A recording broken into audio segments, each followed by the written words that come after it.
5 ساڵ بەسەر کۆمەڵکوژی ئێزیدیەکاندا تێدەپەڕێ و ئەمڕۆ بەم بۆنەوە لە ژێر دروشمی ئێزیدیەکان داوای دادوەری و یەکسانی و ئاوەدانکردنەوەی دەڤەرەکانیان دەکەن.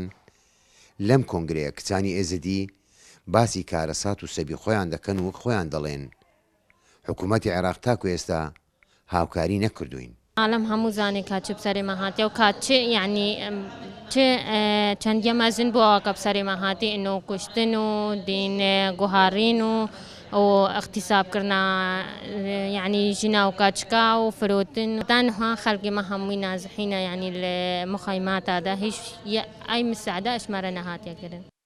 ڕێکخراوەکانی مافی مرۆڤ ئاماژە بەوە دەکەن کە کەم تەرخەم نەبووینە و بەردەوام لە ڕووی یارمەتی مادی و دەرونی هاوکار بووینە، بەڵام داوا لە حکوومەت و ڕێکخراوە نێودەوڵەتیەکانیش دەکەن کە ئەوانیش دەستی یارمەتی بۆ ئێزیدیەکان درێژ بکەن. في هذا المؤتمر نحاول أو نسعى لەم کۆنگرێدا هەوڵ دەدەین و چاوەڕوانین کە کارەکان جێبەجێ بکرێن بۆ ئەوەی ئەم چینە لەم زۆرداریەی کە بەسەریان داهاتووە لە ئامێزیان بکەین. ئەمڕۆ چوارچێوەی کۆنگرەکە جینۆسایدە، هیوادارین کە چارەسەرێک بۆ ئەم چینە بدۆزینەوە. ئەندامێکی ڕێکخراوی مرۆڤایەتی دەڵێ دەبێ حکوومەتی عێراق بێلایەن بێ و برینی کچە ئێزیدیەکان ساڕێژ کاتەوە.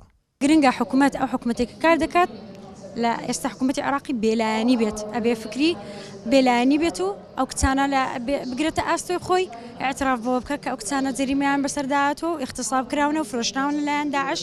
5 ساڵ بەسەر کۆمەڵکوژی ئێزیدیەکاندا تێدەپەڕێ و وەک خۆیان دەڵێن داوامان ئازادکردنی کچ و مناڵەکانمان کە لەژێر دەستی داعش ماون و حکوومەتی عێراقیش هاوکارمان بێتن بۆ ئەوەی برینی ساڵانی ڕابردوومان چارڕێژکەینەوە.